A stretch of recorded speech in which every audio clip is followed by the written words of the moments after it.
పెదపల్లి జిల్లా మంతెనలో పార్వతీ బ్యారేజ్ ను మాజీ ఎమ్మెల్యే పుట్టా మధు సందర్శించారు. ఈ సందర్భంగా ఆయన మాట్లాడుతూ పార్వతీ బ్యారేజ్ దగ్గర లక్షల క్యూసెక్ల నీరు వృధాగా పోతుందని, ఆ నీటిని పంట పొలాలకు వాడుకోమని గోదావరి తల్లి విలపిస్తుంది అంటూ వ్యాఖ్యానించారు. గత ప్రభుత్వం చేసిన అభివృద్ధి చూసి ఓర్వలేకనే కాళేశ్వరం ప్రాజెక్టుపై లేనిపోని ఆరోపణలు చేస్తున్నారని విమర్శించారు. ప్రభుత్వం వెంటనే పార్వతీ బ్యారేజ్ లో నీళ్లు నిలపాలి అని ఆయన డిమాండ్ చేశారు.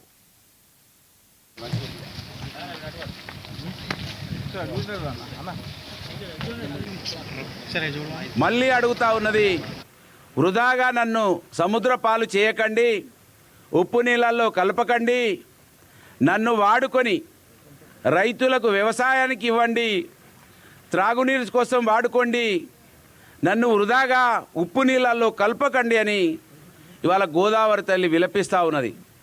కనుక ఇక్కడ ఉన్నటువంటి కాంగ్రెస్ పార్టీ వాళ్ళు, మంత్రిని ఎమ్మెల్యే గారు రేవంత్ రెడ్డి గారు కళ్ళు తెరవండి, నన్ను వాడుకోండి అని గోదావరి తల్లి అడుగుతూ ఉన్నది. ఆ రోజు నేను బాధపడ్డా, కేసీఆర్ గారు ప్రకృతికి విరుద్ధంగా ప్రాజెక్టులు కడతా ఉన్నాడని అనుకుంటున్నా. కానీ ఈ కాంగ్రెస్ ప్రభుత్వం వచ్చే వరకు నేను రైతులకు ఉపయోగపడ్డా, త్రాగునీరుకు ఉపయోగపడ్డా, నన్ను మంచిగా వినియోగించుకున్నాడు కేసీఆర్ గారు, ఆయనకు ఆశీస్సులని గోదావరి తల్లి మాట్లాడుతూ ఉన్నది.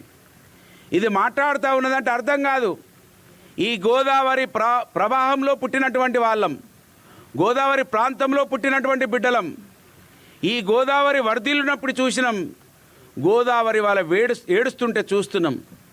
కనుకనే ఈ కాంగ్రెస్ వాళ్ళకి వీళ్ళెన్నడూ కూడా అభివృద్ధి